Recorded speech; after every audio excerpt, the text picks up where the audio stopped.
Welcome to Wealth and Means. Advice dressed up like hard work. Today's episode is stacked. We begin with what you didn't see in the news, where the quiet signals are doing the loudest work. Orbital sovereignty, shipping choke points, wartime gold, world models, wireless risk, hidden communications, edge efficiency, creator franchises, cold chain logistics, and autonomy that goes to work before it goes to marketing. Then we move into Wake Up Ready, where the week ahead runs straight through the Federal Reserve, labor softness, treasury supply, energy risk, and the capital intensity of the AI build-out. After that comes Knowledge Bomb, with a deeper look at prediction itself, not just who sees change first, but whether the future belongs to disciplined human judgment, synthetic swarms, or some uneasy alliance between the two. Then Humor Me turns to tax season, where compliance, confusion, and self-justifying deduction logic reveal more about behavior than most market surveys ever will. From there, the greater debate asks what ownership really means in a digital economy. And Let's Invent Again closes on Frank Whittle, where constraint, experimentation, and system-level rethinking turn dismissed theory into evidence. Each week, we explore ideas that help you pause, reflect, and think more deeply about the opportunities all around you. It's the perfect mix. A little information, a few stats, some real-world insights, and just enough deep talk to make you feel smarter before your second cup of coffee. A quick thank you to our sponsor, agentweekly.ai, chronicling the absurd, the ambitious, and the algorithmically challenged corners of the AI agent economy. Most weeks, the loudest stories are the easiest ones to find.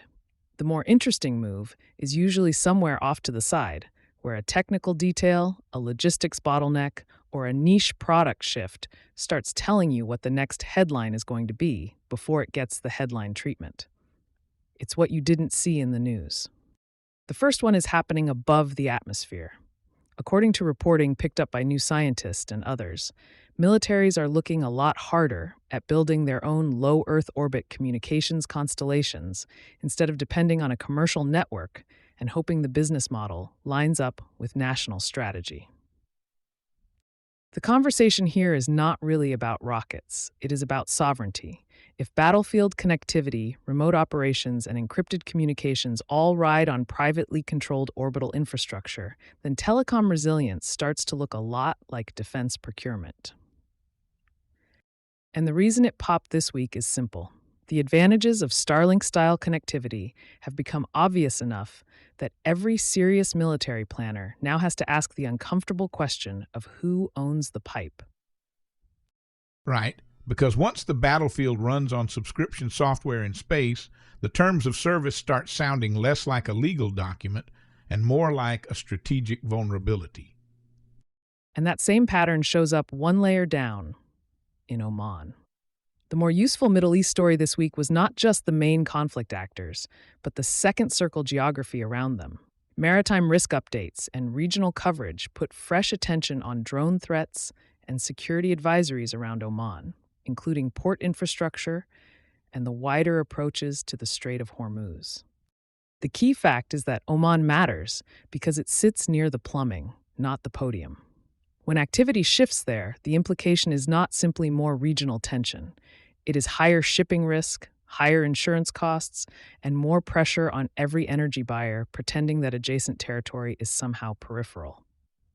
It surfaced this week because the map of concern widened from direct combat to the transit corridors that keep trade moving. Which leads to the anchor story, because the number doing the rounds is almost absurd.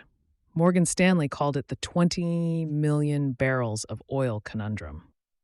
That is roughly the scale of daily oil flow tied to the Strait of Hormuz, a figure so large it stops sounding like a market variable and starts sounding like a systems problem. The important detail is that oil prices are set in the flexible seaborne market, and losing a chunk that large is not the same as trimming a little supply around the edges. It is a physical throughput shock. Why that matters is that geopolitics gets translated into freight routes, rerouting limits, reserve drawdowns, and recession math very quickly once the choke point itself is constrained. It drew fresh attention this week because the discussion moved from, could this escalate, to what exactly can the system absorb? That is the difference between a scary headline and a spreadsheet that suddenly starts yelling at you. Now take that same blend of hard assets and conflict networks and move southwest to Sudan. One of the stranger undercovered threads this week was the growing focus on gold moving through wartime channels while drones become a more central part of the conflict economy. Recent reporting and regional coverage have highlighted how Sudan's gold trade, much of it informal or smuggled, has become entangled with foreign interests, financing pressures, and the broader drone heavy character of the war. The conversation is not just that gold is valuable, it is that gold remains one of the easiest ways to store, move, and obscure wartime value when formal systems break down. That matters because it links commodity markets, sanctions evasion, and battlefield capability in one loop. It popped now because drone attacks have intensified, just as scrutiny of Sudan's wartime gold flows has picked up again. From there, the next story is a different kind of arms race. The cleanest post-LLM signal this week was the rise of world models as the next serious AI layer. The hook is that the industry is trying to build machines that do not just predict words, but simulate environments, objects, movement, and cause and effect. Reuters and others have been documenting just how large the infrastructure bill has become, with major tech companies expected to spend around $650 billion this year on data centers, chips, and power. The key fact is that world model style systems are compute hungry because video, physics, and real world prediction are much heavier than text. Why that matters is that the next AI boom may be less about chat and more about robotics, industrial automation, planning, and simulation. It hit this week because infrastructure spending has gotten so large that investors are now asking what comes after the chatbot phase. So the short version is, the next $1 trillion may be spent teaching AI not to talk more, but to understand where the chair is before it walks into it. And that craving for realism has a shadow side. Bastille's new wireless security report got less attention than it probably deserved, but the numbers are blunt. 937 wireless-related CVEs were disclosed in 2025, about 2.5 per day, with growth far outpacing the wider vulnerability landscape. The reason this matters is that the cyber story keeps getting framed as big breaches and dramatic ransomware events, when a lot of real exposure is just the silent expansion of radios, sensors, Wi-Fi, Bluetooth, cellular modules, and machine-to-machine links. In other words, more things are talking, and more of them are talking insecurely. It came into view this week because the report landed with enough scale to make wireless risk look less like a niche concern and more like a baseline infrastructure problem. That concern with hidden signals takes us nicely into one of the more fascinating science stories of the week. Researchers at the University of New South Wales, covered by the university and picked up by Live Science, demonstrated what they call negative light technology, a way of hiding information inside natural heat radiation using negative luminescence. In plain English, instead of sending a bright, obvious signal, the system lets data blend into thermal background noise. The key fact here is that the team reported transmission around 100 kilobits per second in the early setup, with the concept pointing much further. Why it matters is that security is not just about encrypting the message anymore. It is increasingly about concealing that a message exists at all. It drew attention this week because it sounds like science fiction, but it is now science with a lab result attached. It is also one of those stories where hard to intercept sounds elegant until you remember every intelligence agency on Earth just sat up a little straighter. That same efficiency over brute force theme is now showing up inside AI model design. A quieter but important shift is growing interest in joint embedding predictive architectures, or JEPA-style systems, for low-latency voice and audio tasks. The hook is that not every problem wants a giant autoregressive language model dragging a piano up the stairs. In audio research, including work like Audio JEPA, the idea is to predict higher-level representations instead of reconstructing or generating every raw token in sequence. That matters because voice products live and die on latency. Users do not care how philosophically impressive your model is if it pauses too long before answering. It gained traction this week because more builders are looking for architectures that feel fast and native in real time settings instead of merely large. And once you start caring about latency, you inevitably end up lower in the stack. Daniel Lemire's recent post on prefix sums with ARM Neon might sound like a niche topic for people who alphabetize their cache lines, but it points to something broader. The key fact is that low-level vectorized optimization can push common operations to tens of gigabytes per second on modern ARM hardware. That matters because the future of edge AI is not just bigger models. It is efficient local execution on constrained chips, batteries, and thermal budgets. According to ARM's own embedded world messaging this month, always-on AI inside embedded power limits is becoming a real design goal. This one surfaced now because power and cost constraints are forcing attention back down from app demos to the underlying math. Which is not flashy, but every boom eventually rediscovers that the laws of physics are still in management. The consumer version of that shift is happening in commerce, not compute. One of the more useful global signals this week was the rise of hyperlocal shoppable video, especially in Southeast Asia and parts of Latin America. Recent regional commerce coverage shows video commerce becoming a major share of e-commerce behavior in Southeast Asia, with merchants using local content, local language, and local trust to move product. The interesting fact is that this is not celebrity shopping. It is boutique owners, neighborhood sellers, and merchant creators closing the loop from video to checkout. Why that matters is that social commerce may end up scaling through distributed local trust rather than through a handful of giant influencers. It popped this week because the data and campaign evidence increasingly show video commerce behaving like infrastructure, not a gimmick. That same pattern shows up in media. Small creators are increasingly trying to build digital franchises instead of just landing one viral post and praying for rent money next month. You see it in serialized formats, recurring characters, repeatable worlds, and lore that can travel across shorts, podcasts, streams, and merch. Deloitte and other media forecasts have been pointing to the growing importance of episodic short-form formats, and beauty and creator commerce coverage this month keeps returning to the idea that serialized content now behaves more like programming than posting. Why that matters is simple. A franchise has retention, memory, and monetization in a way a one-off hit does not. It drew more attention this week because creator strategy talk is shifting from growth hacks to intellectual property. Which is a much healthier business model than waking up every morning and asking the algorithm if it still likes you. On the personal finance side, the standout media signal was Money Rehab with Nicole Lapin. Podscribe's February rankings, highlighted by Pod News, called it the breakout show after about a 70% surge in audio reach, put it into the top 10. The fact worth noticing is not just that it grew.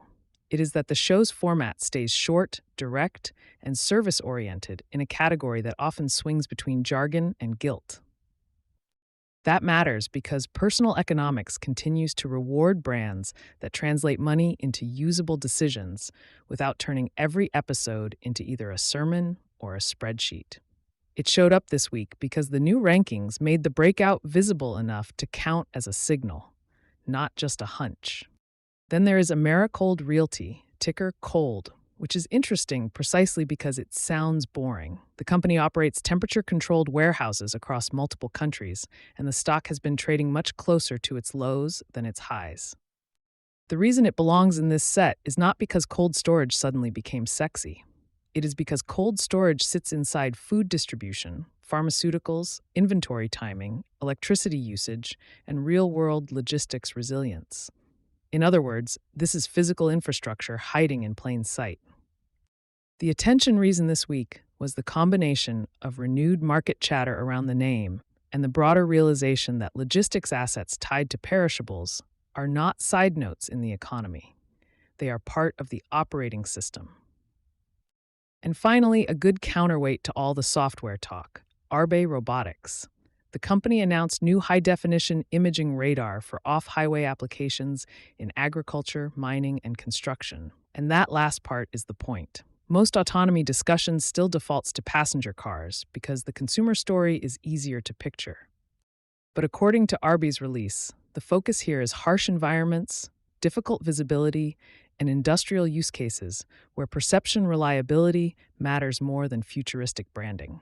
Why it matters is that some of the most commercially real autonomy may emerge far from suburban roads, in places where labor shortages, safety, and machine uptime already carry a hard dollar value. It surfaced this week because the launch gave investors and operators a concrete reminder that autonomy has a heavy equipment lane too. Which is usually where a lot of technologies grow up. First they go to work, then they go to marketing. Remember, the loud story is still hype? The quieter one is that systems are getting more physical, more constrained, and more strategic. Now, let's wake up ready and orient ourselves for the week ahead in markets and the real economy. Right now, the system is sitting in a phase you could describe as moderating liquidity expansion inside a bifurcated economy. Parts of the system are cooling, particularly labor and some real economy indicators. But at the same time, fiscal spending is still pouring capital into the system, and technology investment is accelerating at an extraordinary pace. And sitting right at the center of all of it this week is the Federal Reserve. The Fed meets midweek, and this is the first time policymakers have to formally update their economic projections while incorporating several new developments all at once: a surprise drop in payrolls, inflation that has stopped falling, and geopolitical pressure on energy markets. So the Fed is walking into this meeting with a slightly messier picture than they probably expected a few months ago. Exactly. February non-farm payrolls came in negative 92,000. Unemployment ticked up to about 4.4%. At the same time, core PCE inflation is still running around 3.1% year over year. So the labor market is cooling, but inflation hasn't finished the job. Meanwhile, on the other side of the economy, the technology investment cycle is doing the exact opposite. Hyperscalers have already signaled roughly $650 billion in combined capital spending for 2026. Amazon alone is guiding around $200 billion. Alphabet around 180, Meta north of 100 billion, Microsoft running at a pace approaching 145 billion. Almost all of that is AI infrastructure. And then layered on top of everything else is fiscal policy. The federal deficit is still projected around $1.85 trillion this fiscal year, roughly 5.8% of GDP. So right now, the system is being shaped by three structural forces moving at the same time: a gradually softening labor market, enormous technology investment, and persistent fiscal supply. Those forces define the phase we're in. Now, let's talk about the slow drifts already underway, the things that will likely keep moving unless something interrupts them. The first is the AI capital cycle. Hyperscalers continue to expand data center and GPU infrastructure because demand for compute keeps outrunning forecasts. That investment wave has taken on a momentum of its own. It no longer depends on whether GDP growth is 2% or 3%. The second drift is fiscal supply. Deficits are structurally large, and that means steady Treasury issuance. Interest costs alone are rising fast enough that even stable spending would still push borrowing higher over time. The third drift is labor softening. Payroll growth has slowed for months, revisions have moved downward, and hiring momentum in the private sector is clearly cooling. It's not a contraction yet, but the direction is unmistakable. The fourth drift is inflation persistence. Core inflation readings have stopped falling the way they were a year ago, and now energy markets are layering in an additional geopolitical risk premium tied to Middle East tensions and potential disruption through the Strait of Hormuz. Fifth, credit markets remain surprisingly calm. Investment-grade spreads are still near multi-decade lows around 78 basis points. High yield is sitting roughly between 2.7 and 3.2%. Credit is available and issuance continues. And finally, energy supply remains constrained. OPEC Plus has extended production cuts, and geopolitical risk means oil markets are pricing in at least some probability of disruption. Put all of that together, and the trajectory becomes clearer. The economy is cooling gradually. Inflation is not falling as quickly as hoped. Fiscal policy continues to inject supply into capital markets. And technology investment is running at a speed that makes the rest of the economy look almost slow by comparison. Which raises the obvious question, when do those two worlds collide? Because right now it almost sounds like we're describing two different economies. That's exactly the tension. And this week's calendar is basically a series of tests for that story. Tuesday starts with the ADP Private Employment Report. That will give us an early read on whether February's negative payroll number was just noise or whether hiring really is slowing in a more persistent way. Tuesday also brings Treasury bill auctions, 4-week, 8-week, and 17-week maturities.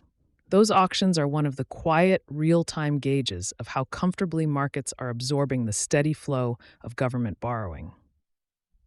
Wednesday is the main event. The Federal Reserve releases its policy statement, the updated summary of economic projections, the famous dot plot, and then Chair Powell steps up for the press conference. This is the first time the Fed formally incorporates the latest labor data, persistent inflation readings, and geopolitical energy risks into its forward guidance. Markets will watch every word. If the Fed still signals at least one potential rate cut later in the year, investors will interpret that as confirmation that liquidity conditions can gradually loosen.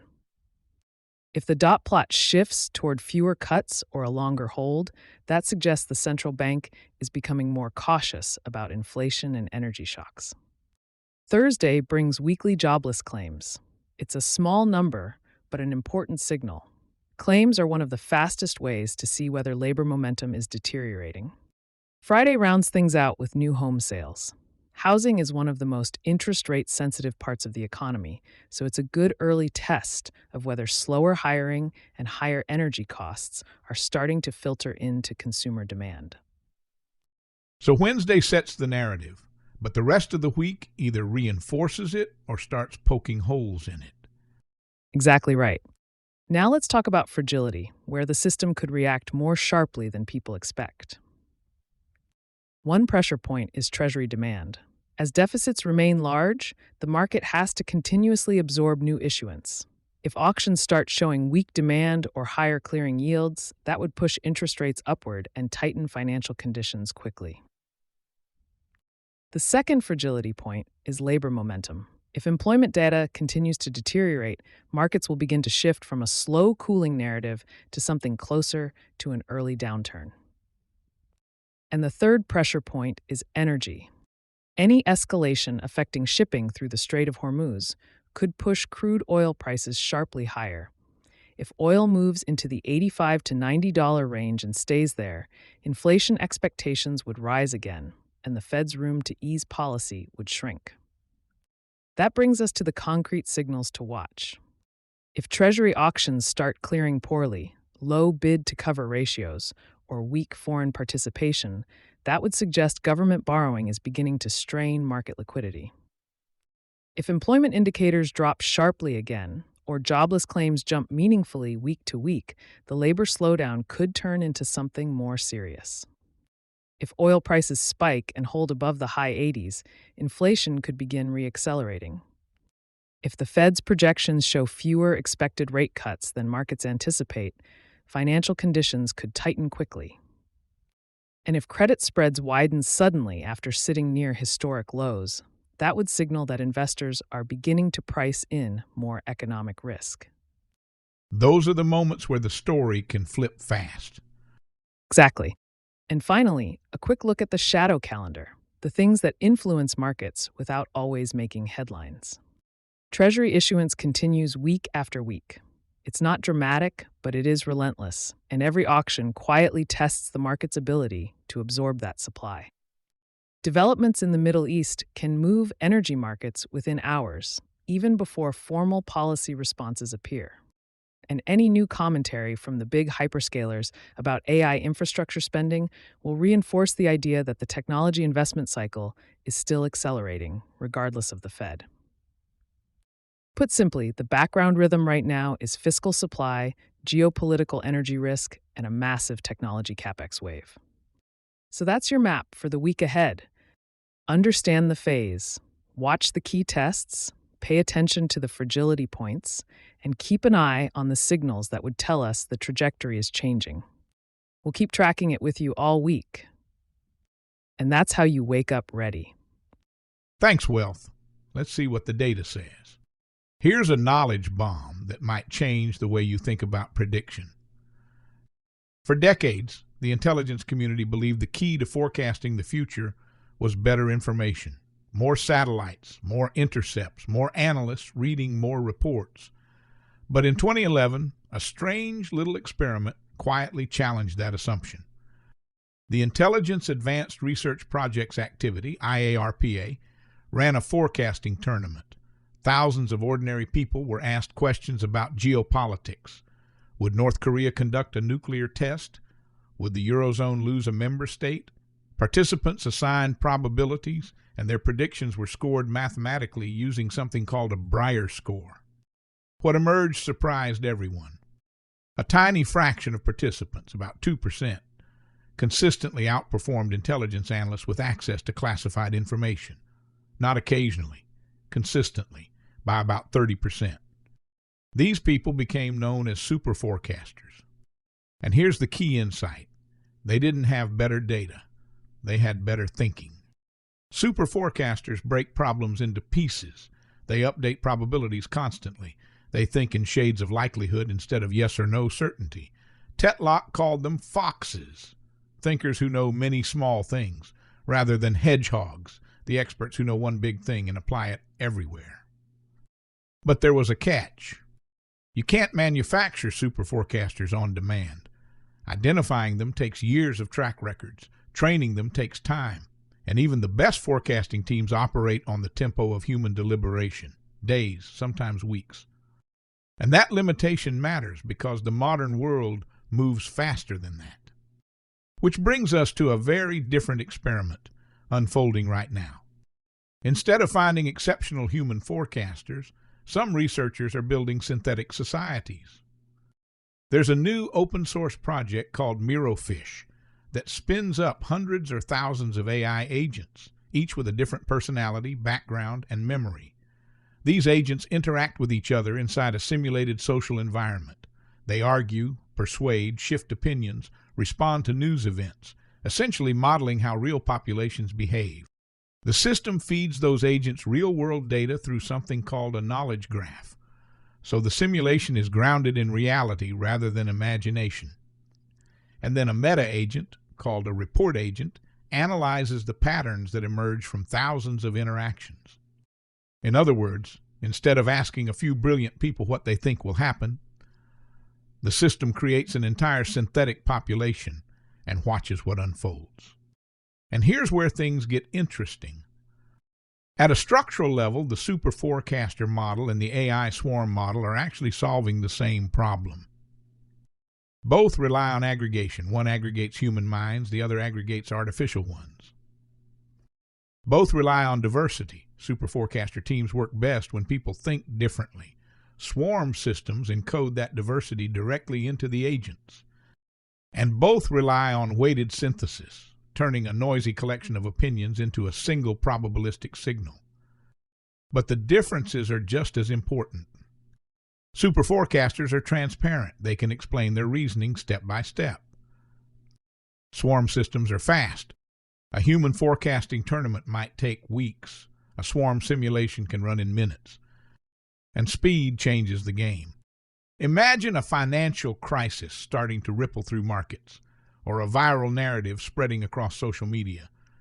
Instead of analysts slowly debating what might happen, a swarm system could simulate thousands of potential reactions across a synthetic population and show which outcomes cascade. Not just what might happen, but how second and third order effects propagate. In the world of strategic warning, that matters enormously. There's a framework used in intelligence and risk analysis called the 4C Forecast Alert Warn cycle. It's basically the pipeline that turns raw signals into actionable warnings for decision makers. Historically, the hardest step in that cycle has been forecast, turning messy information into structured probabilities. Human forecasters are excellent at calibrated judgments on clear questions, but swarm systems are powerful at exploring complex social dynamics, the messy ripple effects of policy changes, market shocks, or viral narratives, which suggests something important about the future of forecasting. It's probably not the sage versus the swarm. It's the sage and the swarm. Human super forecasters for disciplined probability estimates, AI agent collectives for rapid scenario exploration. One brings transparency and judgment, the other brings scale and speed. And together they may reshape how organizations detect risks before they become crises. But here's the final twist, and the part that rarely gets discussed. Prediction has never been the hardest problem in strategic warning. The hardest problem is what happens after the forecast. History is full of accurate warnings that leaders ignored. Pearl Harbor, the financial crisis, pandemics. The signal was there. The probabilities were known. The failure was human. So even if AI swarms make forecasting dramatically better, the last mile remains the same as it's always been. Information doesn't change the world. Decisions do. And that means the future of foresight won't belong to the smartest algorithm or even the best forecaster. It will belong to the organizations that learn how to listen before it's too late. And that's the knowledge bomb. Every year around tax season, millions of otherwise rational adults sit down with a stack of forms and suddenly become amateur forensic accountants. Humor me. It's the one time of year where perfectly normal people find themselves whispering things like, technically, that printer ink was used for business. Which is fascinating because taxes are probably the only system in modern life where the government says, please calculate exactly how much you owe us. And if you get it wrong, you're the criminal. Now, if you step back and look at the structure of the whole thing, filing taxes is basically the world's largest open book exam, where the answer key exists, but you're not allowed to see it. Think about the incentives here. The government already knows roughly what you made. Your employer reported it. Your bank reported it. Your brokerage reported it. Somewhere in a server farm, there's a spreadsheet that basically says, yep, looks like John made about this much. But instead of sending you the bill, they mail you a puzzle. Here are 18 documents. Now reconstruct your financial life like a historical archaeologist. And the complexity has reached the point where people have developed entire personality archetypes around tax filing. You've got the spreadsheet general. This person starts preparing their taxes in mid-January. They have folders, color coding, backup folders for the folders. They talk about depreciation schedules the way other people talk about fantasy football. Then there's the deadline sprinter. This person opens the software on April 14th at 11:07 p.m. and says the most dangerous sentence in personal finance. How hard could this be? And of course, there's the most interesting category, the optimistic deduction theorist. These are the people who look at every purchase in their life and ask the philosophical question, what is a business expense really? Obviously. Coffee shop meetings, networking. Standing desk, ergonomics. The espresso machine, well, productivity infrastructure. If this trend continues, I'm convinced that within 10 years, someone will attempt to deduct their dog. Look, technically he guards the home office. And my favorite moment in the whole process is the psychological journey inside tax software. It always starts the same way.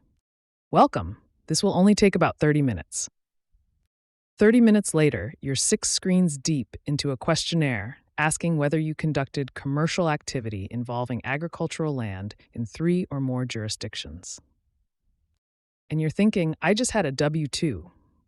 But my favorite part of tax season is the little progress bar at the top of the screen. Because it says something like, you're 82% done, but emotionally you're about 12%. The progress bar is the most optimistic economic forecast in America. But the real comedy is this. Despite all the frustration, filing taxes is actually one of the clearest signals of economic activity we have. Every deduction tells a story. A new business started, a house bought, an investment made, Someone trying, maybe a little too creatively, to turn expenses into strategy. Which means tax season might be the only time of year where millions of people sit down, look directly at their financial life, and do a full annual audit of their decisions. So, yes, the forms are confusing. The software asks weird questions. And at some point, we all briefly consider whether a standing desk counts as structural infrastructure. But in markets, clarity is expensive. And once a year, the tax code gives everyone the same investment lesson. Before you optimize the deductions, it helps to understand the income. Some debates are polite disagreements, others clear dinner tables. It's time for the greater debate. Tonight's question falls into the second category because it reaches into something most people assume they already understand: ownership. It sounds straightforward. You buy something, you own it. A share of a company, a piece of land. Maybe a factory if things go well. But the internet has a habit of taking simple words and stretching them until the definition starts to wobble. The question before us tonight is deceptively compact. Is the future of ownership still the humble share of stock, or is it something stranger, tokens embedded in networks that don't even have a company attached? At one lectern stands Chris Dixon, venture capitalist, technologist, and one of the most articulate advocates for what he calls the next phase of the internet. His thesis is that the architecture of the web is shifting from platforms to protocols. In the early days of the internet, anyone could publish information, but the economic power consolidated quickly into platforms, companies that control distribution, identity, and data.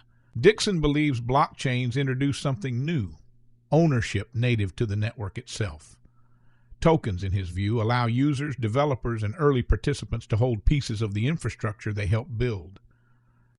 Across the stage stands Charlie Munger, investor, Berkshire Hathaway vice chairman for decades, and perhaps the most feared skeptic in modern finance.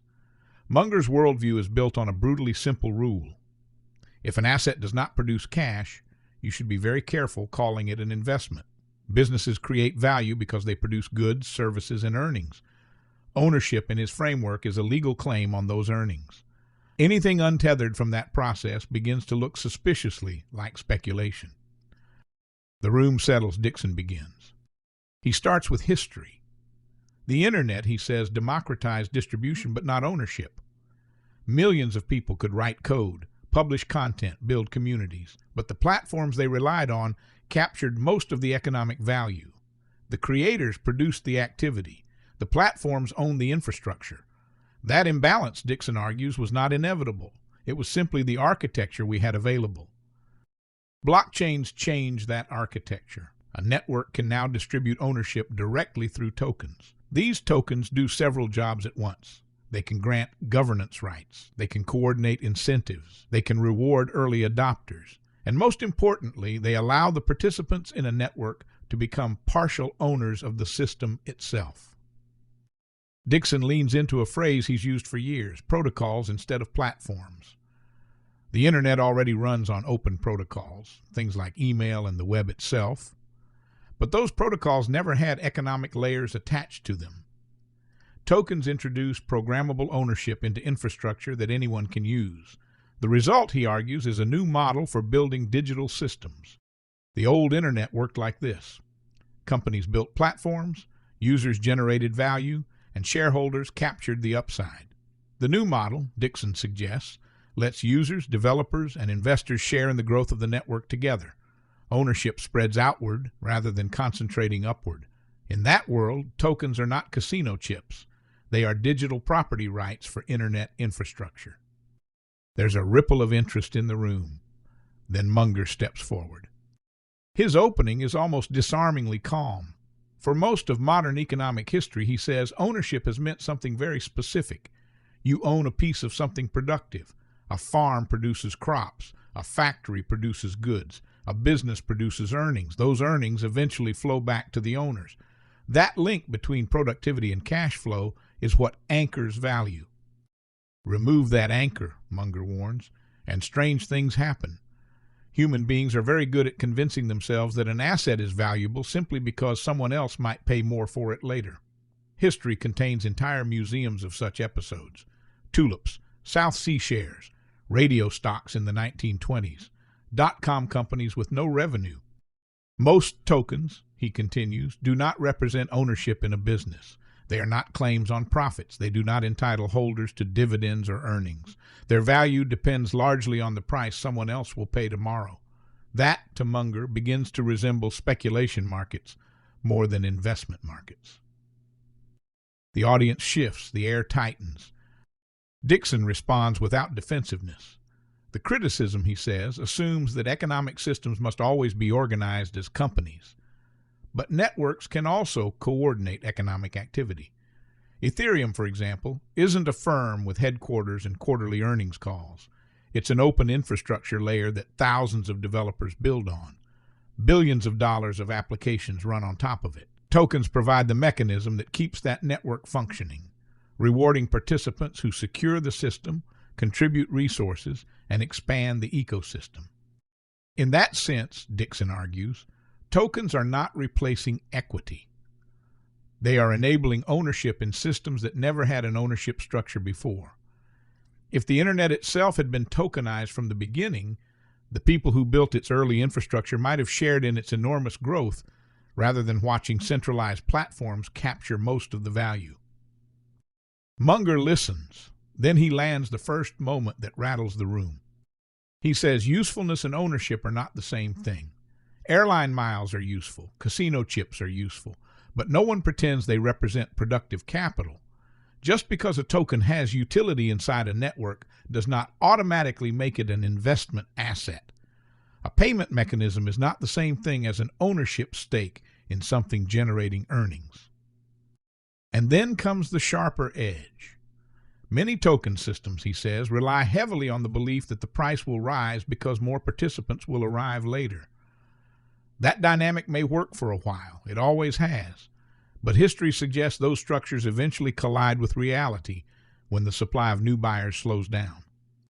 A quiet gasp moves through the audience. Dixon doesn't retreat. Instead, he concedes something important. Yes, speculative excess has been rampant in crypto markets. Many token projects are poorly designed, many will fail, but technological transitions often arrive wrapped in speculation. Early railroad stocks were chaotic. Early internet companies collapsed by the hundreds. That turbulence, he argues, does not invalidate the underlying architecture. Then Dixon presses his own pressure point. Platforms today extract enormous economic value from users and developers who help build their ecosystems.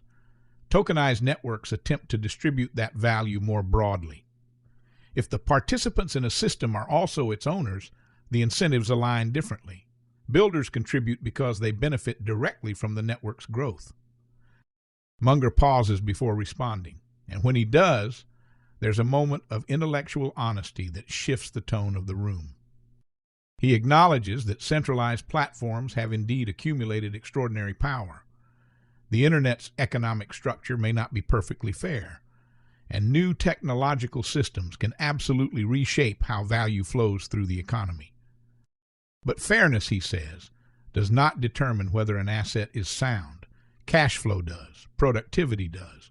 Ownership that is not ultimately tied to real economic output remains fragile. Markets eventually ask a simple question: where does the money come from? Near the end, Dixon offers his own concession. Tokens will not replace traditional equity. Businesses will still exist. Factories will still produce things. Stocks will still represent ownership in companies generating earnings. But digital infrastructure is beginning to look less like companies and more like networks. And networks may require their own form of ownership, one that distributes economic participation across the people who build and maintain them. The debate slows, the tension lingers. One side believes ownership must remain anchored to productive enterprises. The other believes ownership can extend to decentralized systems coordinating economic activity in entirely new ways. The audience sits with the thought that perhaps both ideas are true, and that the future may involve an uneasy coexistence between the world of companies and the world of networks. Because the deeper question isn't whether tokens replace stocks, It's whether some parts of the economy are quietly evolving from firms into protocols, and whether ownership must evolve with them. And that is the greater debate. Let's invent again. Frank Whittle did not set out to become a hero of aviation. He started as a young Royal Air Force officer with a problem that bothered him more than it seemed to bother anyone else. In the late 1920s, airplanes were hitting a wall. Propeller aircraft were improving every year. Better materials, better aerodynamics, better engines, but the underlying physics was starting to show limits. If you wanted to go faster, you spun a propeller harder. But propellers lose efficiency as aircraft approach the speed of sound.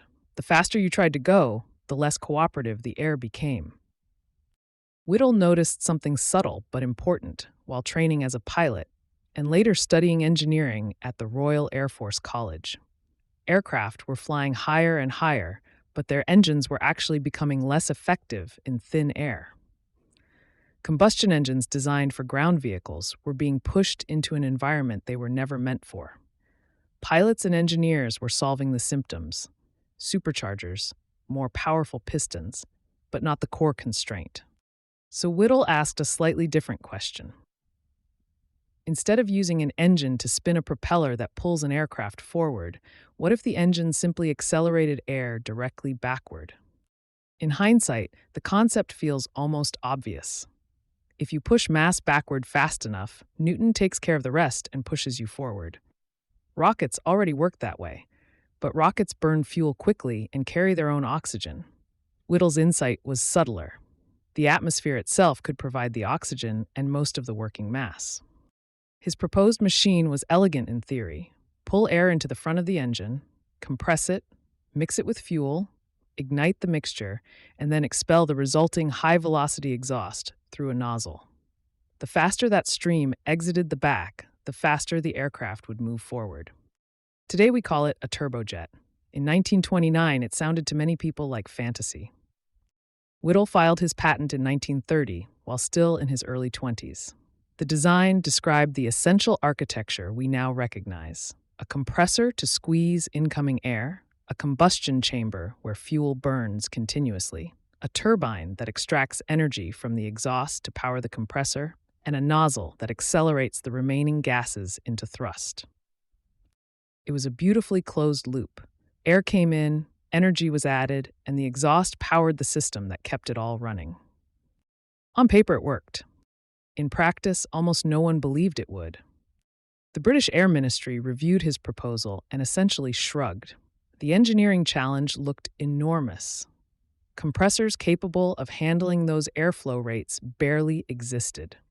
Turbines that could survive the temperatures inside the engine were pushing the limits of metallurgy. And the military bureaucracy of the 1930s had other priorities. So the idea sat. This is where the story gets interesting, because Whittle didn't abandon it. He started testing it. Not with a finished engine, not with a government lab, with a small private company and a lot of improvisation. In 1936, after years of rejection, a group of investors helped Whittle form a company called Powerjets. It was less a polished aerospace firm than a workshop dedicated to proving that his idea wasn't crazy. The first engines were crude, temperamental machines. Compressors vibrated violently, combustion chambers overheated, bearings failed. Fuel flow had to be tuned with extreme precision or the flame would either extinguish or run away. One of the hardest problems was stability. Unlike a piston engine, which burns fuel in controlled bursts, Whittle's design relied on continuous combustion. If airflow fluctuated or pressure changed in the wrong way, the flame could surge through the compressor like a backfire inside a metal tornado. Testing those early engines was closer to controlled chaos than laboratory science. But Whittle had a habit that good engineers share. He treated every failure as data. Instead of discarding prototypes, he instrumented them. Thermocouples measured temperature. Pressure gauges tracked airflow behavior. Small design changes were tested one variable at a time. If a compressor blade cracked, he studied the stress patterns. If combustion oscillated, he redesigned the chamber geometry. The engine evolved through iteration rather than a single breakthrough. and slowly the pieces began to cooperate. By 1941, after more than a decade of skepticism and incremental engineering, the Whittle W-1 turbojet was ready for something audacious: flight. The aircraft chosen for the test was the Gloster E-2839, a small experimental plane designed essentially as a flying engine testbed. On May 15th of that year, it lifted off the runway powered by Whittle's engine. The flight lasted just 17 minutes. But aviation had crossed a threshold. For the first time, an aircraft propelled not by propellers, but by a jet engine had taken to the air. And the implications were immediate. Jets could fly faster because they did not rely on propellers interacting with the air in the same way. They performed better at high altitude because the engine actually thrived on compressing thin air, and their power scaled with airflow and temperature rather than piston size. Within a few years, jet aircraft were redefining military aviation. Within a few decades, they were redefining global transportation. The interesting part of the story isn't just the invention itself, it's the pattern behind it. Whittle didn't win by having a mysterious flash of genius. He won by reframing a constraint. Everyone else in aviation was asking how to make propeller aircraft faster. Whittle asked whether the propeller was the problem. That shift from improving a component to replacing the system shows up over and over again in technological history. It's what happened when semiconductors replaced vacuum tubes, when packet switching replaced circuit switching in networks, when software ate functions that once required specialized hardware. The people who drive these changes are rarely the ones polishing the existing design. They're the ones willing to imagine a machine that works differently from the ground up. But there's another lesson hiding in Whittle's story that matters just as much. Ideas alone don't move industries. Testing does. For more than 10 years, Whittle's concept existed mostly as a theory that experts dismissed. It only became inevitable after engines were built, broken, measured, and rebuilt again. The messy, iterative work of experimentation transformed a speculative design into an operating machine. That is the real moment when innovation becomes real. When someone stops arguing about whether something could work and starts measuring why it doesn't, yet. Because once the testing begins, the future starts leaving evidence. And if you're paying attention to the evidence, even the most radical ideas begin to look less like fantasy and more like the next obvious step. That's it for another episode of Wealth and Means, advice dressed up like hard work. We hope you enjoyed the arc. From taxes to tokens, signals before slogans, and proof before permission. The pattern was simple. See clearly, think concretely, test relentlessly. Because first principles are rarely flashy, but they are usually where the future first becomes visible. Subscribe, rate, and share this episode. It helps more than you think. We do this for you, to help you have a better week, a sharper mind, and maybe even a longer attention span. And a special thanks to our sponsor, agentweekly.ai. Until next time, stay curious. Stay kind. And keep compounding.